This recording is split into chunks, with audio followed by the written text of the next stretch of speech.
Bienvenidas y bienvenidos. La COVID-19 afecta de distintas maneras en función de cada persona.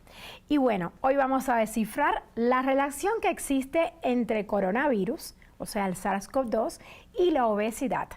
¿Por qué no es saludable estar obeso y menos en tiempos de la COVID-19?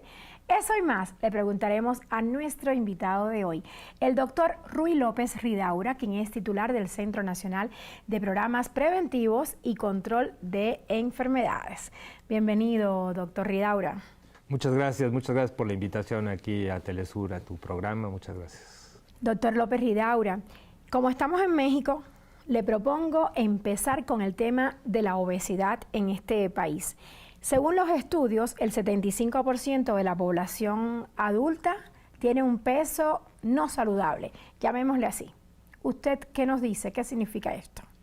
No, pues es un problema muy importante y creo que el hablar de que 3/4 partes de los adultos tienen un peso no saludable ya de por sí es una cifra que espanta. Es una espanta porque quiere decir que solamente una minoría, una cuarta parte de los adultos, están en lo que consideramos un peso saludable. El peso, cuando decimos que es un peso no saludable, es lo que también en otras ocasiones se ha llamado sobrepeso y obesidad. Es cuando tenemos este índice de masa corporal, que es una forma de calcular qué tanto, según tu estatura, deberías estar pesando. Y si está por arriba de 25, quiere decir que ya tienes un peso no saludable.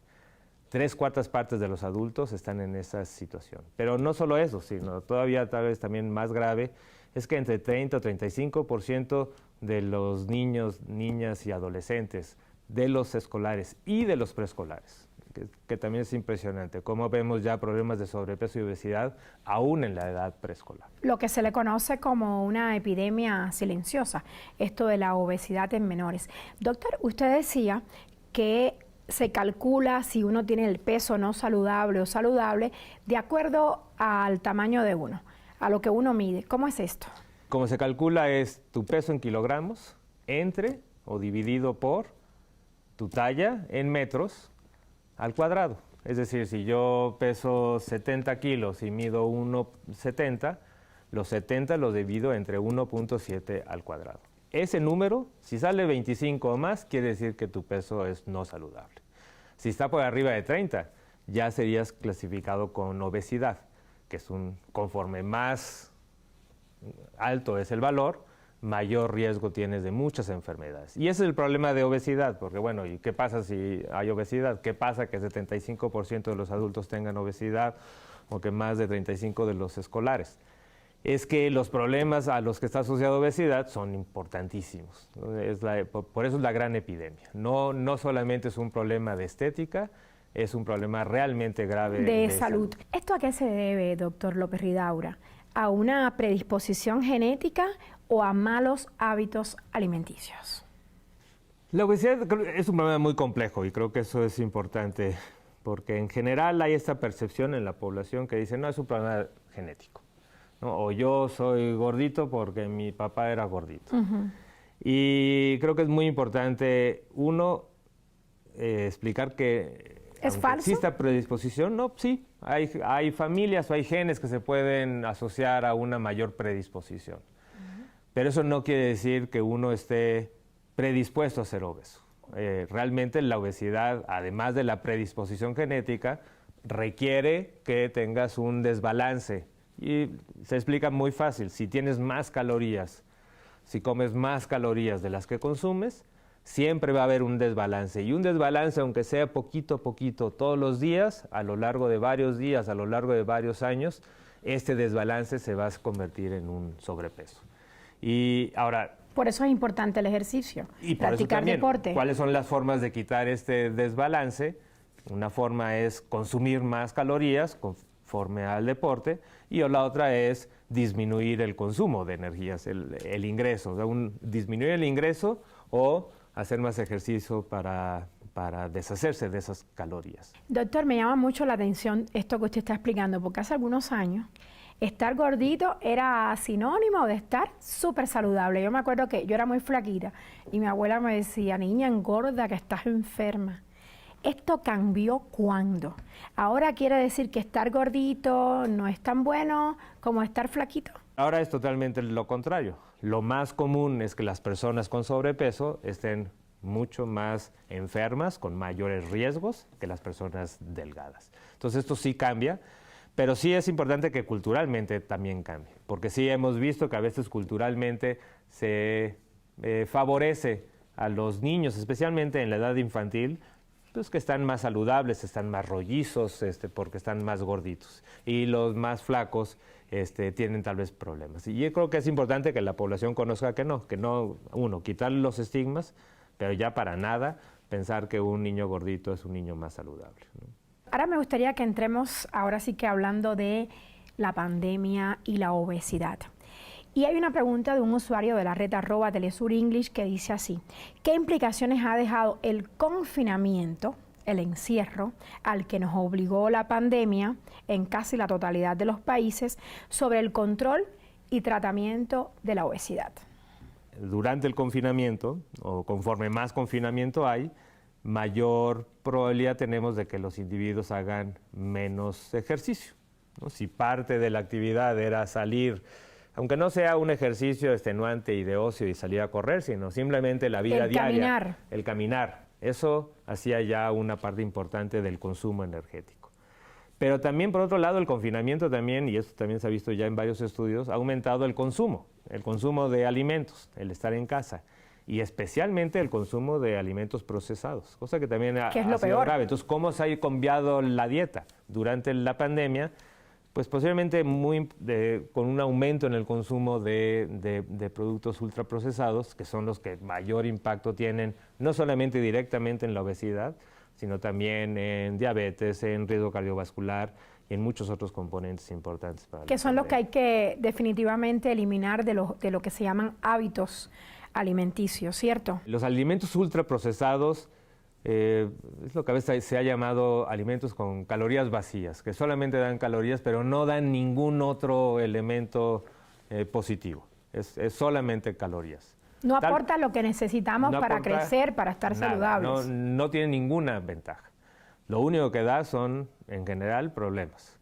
Y problemas no solamente en la cantidad de calorías, pero también muchas otras cosas, azúcares libres, sal, grasas las malas, grasas tanto animales saturadas, grasas trans, que ya lo explicaremos. Pero digo, son muchos alimentos procesados que tienen este sabor muy agradable, especialmente en los niños, crea adicciones también, y por eso es difícil de eliminarlos. Pero es muy importante que las personas entiendan que estos alimentos son nocivos para la salud y que hay que eliminarlos, hay que irlos eliminando lo más que podamos, ¿no? Vamos a calificarlos así: alimentos nocivos para la salud. Doctor, ahora hay otra pregunta de otro usuario, pero de la red @TelesurTV, y nos pregunta algo al revés. ¿De qué forma han incidido estos problemas de sobrepeso y obesidad en el curso de la pandemia de COVID-19? La obesidad y las enfermedades que se asocian a obesidad en el adulto, con mayor claridad, que son diabetes, enfermedad cardiovascular, enfermedad pulmonar, son enfermedades que van en general ligadas a la obesidad, hipertensión arterial. Y todas estas enfermedades se encuentran como el principal factor de riesgo para complicación de COVID, ¿no? Sabemos, y lo hemos explicado y se ha explicado mucho, hay muchas probabilidades de que te infectes de COVID. ¿Cuáles son los riesgos? ¿Justa? Que se te complique, que requieras atención hospitalaria y que desgraciadamente puedas tener un desenlace fatal, se asocia mucho a factores de riesgo. Uno muy importante era edad, pero entonces por eso los adultos mayores tuvieron un gran impacto. Pero en las poblaciones más jóvenes, el peso de las comorbilidades es muy importante para explicar. Y uno lo veía cuando estábamos en los momentos más importantes de gran ocupación hospitalaria. Se ve cuando uno va a los hospitales, ve la cantidad de personas con una obesidad importante, ¿no? Hipertensión importante, y eso complica mucho. Complica mucho. Diabetes, obesidad, hipertensión arterial son los tres factores que más explican y están en casi 70% de las personas que se hospitalizan y que mueren. ¿Tiene un médico entonces más dificultades para manejar la enfermedad de la COVID-19 en un paciente obeso? El organismo de una persona con obesidad tiene ya una alteración de por sí, ¿no? Y ha habido muchas explicaciones. ¿Por qué la obesidad causa más problemas? ¿Por qué? Hay muchas razones, pero vamos a pensar en dos muy importantes. Una es que el estado de obesidad es un estado que le hemos llamado de estos inflamatorios persistentes. Inflama todo, hasta los pulmones. Estás inflamado, es una inflamación de bajo grado.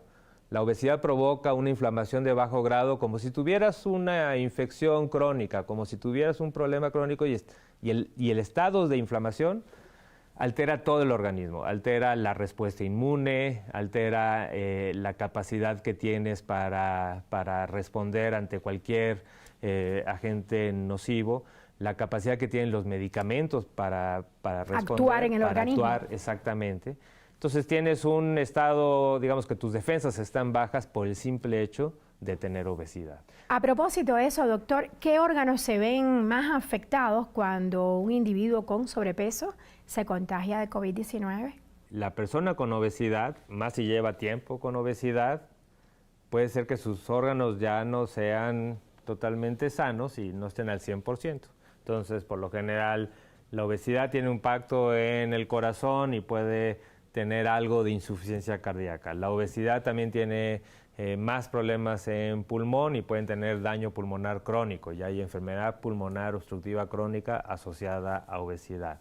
La persona con obesidad que tiene más riesgo de diabetes y por lo tanto también tiene más riesgo de tener riñones afectados. Es decir, sus órganos no están al 100% y ya tienen algún grado de afección y por lo tanto cuando hay una infección sistémica como COVID, que no solamente afecta a nivel de los pulmones, sino puede ocasionar enfermedad sistémica, pues entonces tiene más posibilidades de complicarse porque ya tiene un riñón que no funciona del todo bien, ya tiene un corazón que no funciona del todo bien y por eso las complicaciones pueden ser mayores y el riesgo de muerte también.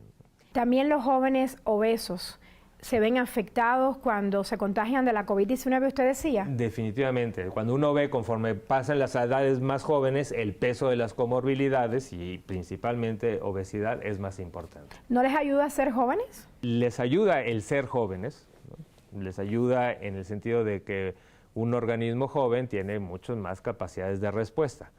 Pero esto se ve mermado precisamente por el problema de obesidad. Y no solo obesidad, sino también diabetes, y también hay en México y en muchas poblaciones en Latinoamérica, cada vez vemos diabetes en edades más jóvenes. Entonces tenemos personas de 40 años o de 30 años que ya tienen problemas de diabetes, que ya tienen problemas de hipertensión, la gran mayoría asociada a obesidad, y por lo tanto sus posibilidades de respuesta es mucho más reducida. Porque se compromete el sistema inmunológico de la persona.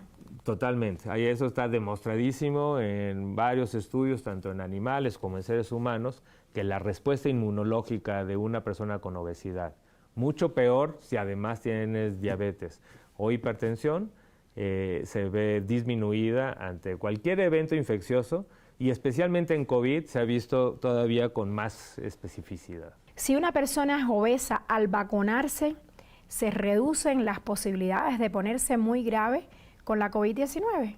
Sí, totalmente, y también eso está demostrado. Las vacunas tienen un efecto protector y recordemos que el principal efecto que tienen protector es para la complicación. Tienen también un efecto protector, pero tal vez no tan importante para adquirir la infección, pero sí para complicarse de la infección. Por eso todas las vacunas, todas ellas, todas las que se han aprobado en México, todas las que se están aplicando en México y en toda Latinoamérica y en todo el mundo, han demostrado muy buena eficacia para complicaciones. Y además, y especialmente, en aquellos que tienen más riesgo de complicaciones. Por eso se ha priorizado en adultos mayores y también en pacientes que tienen comorbilidades, entre ellos obesidad. Importantísimo lo que acaba de decir, doctor. Le propongo hacer una breve pausa y bueno, al regreso continuaremos hablando de las vacunas anti-COVID-19 y la obesidad.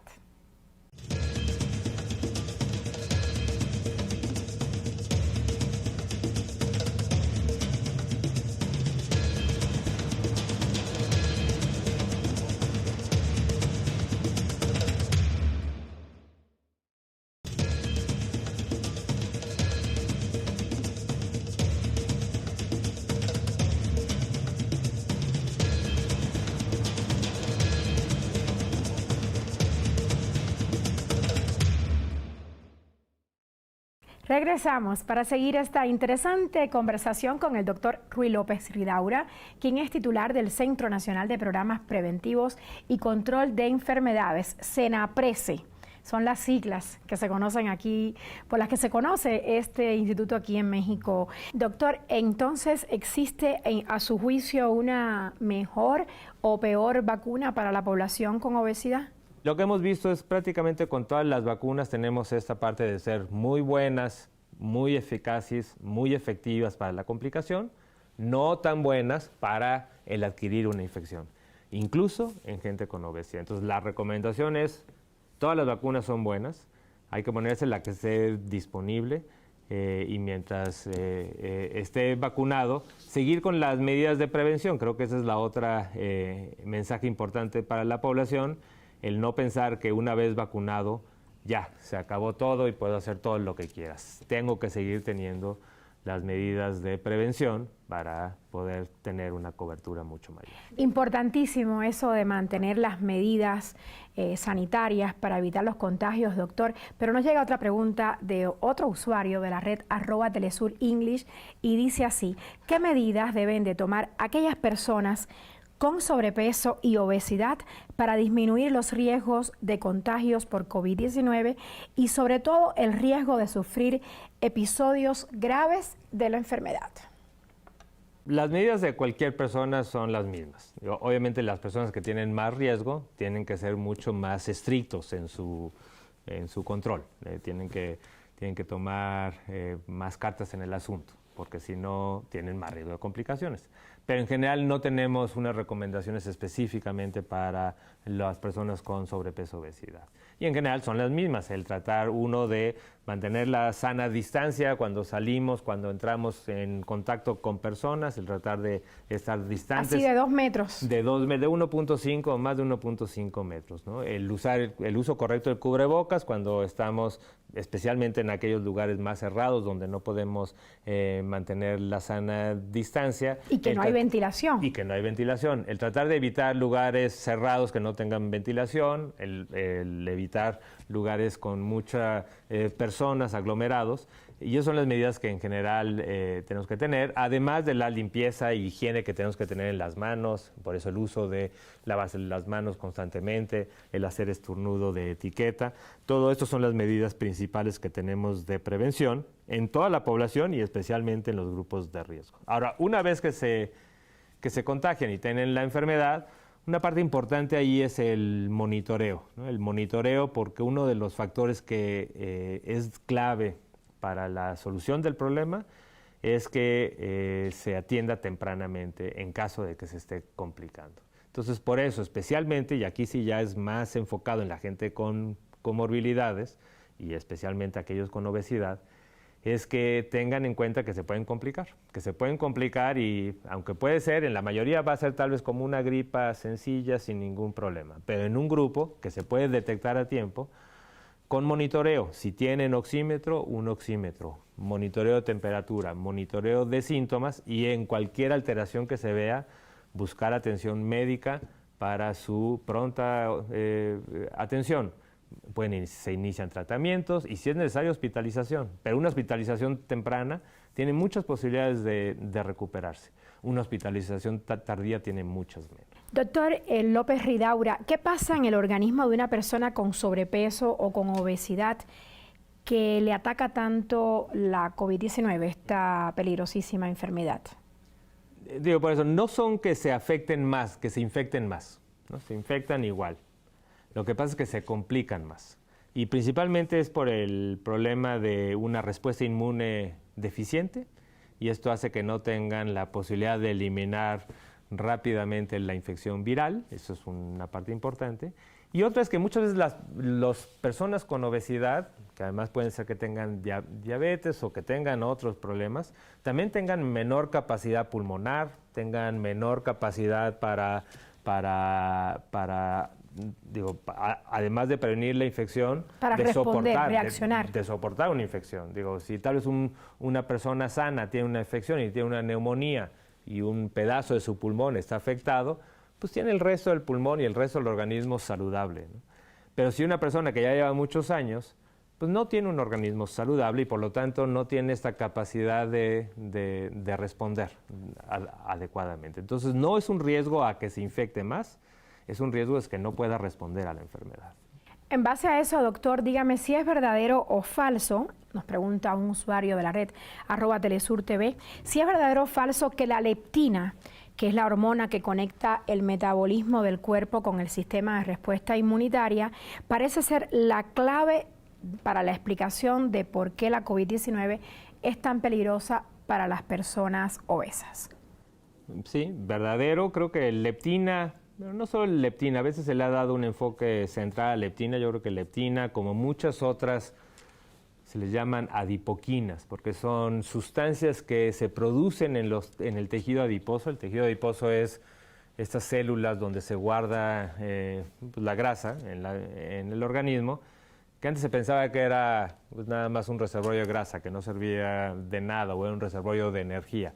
Pero no, tiene muchas funciones endocrinas. Entonces el tejido adiposo es un tejido metabólicamente activo y tiene un peso importante en muchas funciones de homeostasis, de que el organismo funcione bien, pero una muy importante es la respuesta inmune. Entonces, por eso cuando mencionábamos de que el estado de obesidad es un estado inflamatorio crónico, quiere decir que esta producción de adipoquinas, y entre ellas muy importante la leptina, pues distorsiona mucho y distorsiona una parte muy importante que es la respuesta inmune. La respuesta de las células van a ser ante un organismo externo que viene a invadir a nuestro organismo. Entonces, ¿cuál debería ser la alimentación saludable? La alimentación saludable, creo que lo más importante es en general, independientemente de COVID, creo que es importante recalcar que los alimentos, conforme menos procesados, mejor. Esto quiere decir que los alimentos naturales, frescos, van a ser siempre las opciones más saludables. Especialmente para COVID y para mucha parte de antioxidantes y de inflamación, el consumo de frutas y verduras frescas es clave. No solamente para esto, pero especialmente para la respuesta inmune. Entonces, por eso los alimentos frescos, frutas y verduras son muy importantes, leguminosas son muy importantes, granos enteros también, cuando empezamos a consumir granos o productos de granos, harinas, conforme más granos enteros sean y menos refinados, harinas refinadas, esos son peores, mucho peores. Entonces digo, hay varios componentes de una dieta saludable, pero para facilitar a las personas, creo que el poder evitar alimentos ultraprocesados, porque esos no solamente... Esa es la clave. Esa es la clave, porque los alimentos ultraprocesados no solamente tienen un impacto negativo en obesidad o en diabetes, sino también directamente en la respuesta inmune, ¿no? Las azúcares libres, el aumento de consumo de azúcar libre. ¿Qué es el azúcar libre? Azúcar libre o azúcares añadidos, son una forma de definir los alimentos procesados, son alimentos que vienen de la naturaleza, pero les agregamos cosas. Si hacemos un jugo en casa de guayaba, le agregamos azúcar. Es un procesamiento casero. Pero si le agrega azúcar. Si le agrega azúcar, eso hay que tratar de evitar todo el azúcar posible. Ya trae porque el ya azúcar, la fruta guayaba. tiene azúcar, ¿no? Y ya, ahora si además de eso le añadimos azúcar, eso es peor. Pero en los alimentos procesados, especialmente, digamos, en bebidas azucaradas, la cantidad de azúcar que se debe agregar a una bebida azucarada, porque tiene muchos otros componentes, es muchísimo más de lo que nos imaginamos, mucho más de lo que nosotros le ponemos a un jugo o a un agua fresca. Entonces, por eso los alimentos ultraprocesados, aguas, refrescos, aguas embotelladas, son de los elementos de peor impacto en la salud, no solamente para obesidad, sino también para la respuesta inmune de un individuo que tenga para enfermedades infecciosas. A propósito de eso, doctor, y volviendo al tema de la relación entre COVID y obesidad, un usuario de la red @TelesurEnglish nos pregunta si el estigma que sufren las personas obesas por su condición puede verse aumentado al contraer la COVID-19. Si el estigma a la persona con obesidad no ayuda en nada, ¿no? A veces tenemos la percepción, y creo que eso es muy nocivo, de estigmatizar a los individuos por su aspecto físico. y eso creo que hay que quitarlo de cualquier norma cultural, cualquier política pública, cualquier recomendación, muy importante. Especialmente cuando tenemos también otros estigmas que se asocian también junto con obesidad. Ahora también hemos estado preocupados por el estigma que también puede tener el mismo hecho de tener enfermedad COVID. Claro. Y que la gente por miedo al estigma mejor diga que no lo reconoce y entonces así se van generando estas cadenas de transmisión. Entonces todos estos estigmas tiene que quedar claro que no es un problema del individuo, ¿no? Muchas veces tampoco la obesidad. No es un problema de que el individuo decidió tener esa mala dieta o decidió no hacer ejercicio, sino son las condiciones en las que se mueven los individuos que hace que sus decisiones no sean las más adecuadas. Entonces no es un problema del individuo, es un problema de la sociedad, es un problema de los contextos y por eso, con mayor razón, el estigma es una cosa que tenemos que abolir de nuestra sociedad. Coincido con usted, doctor, y me quedo con sus reflexiones y recomendaciones. Gracias por estar hoy con nosotros.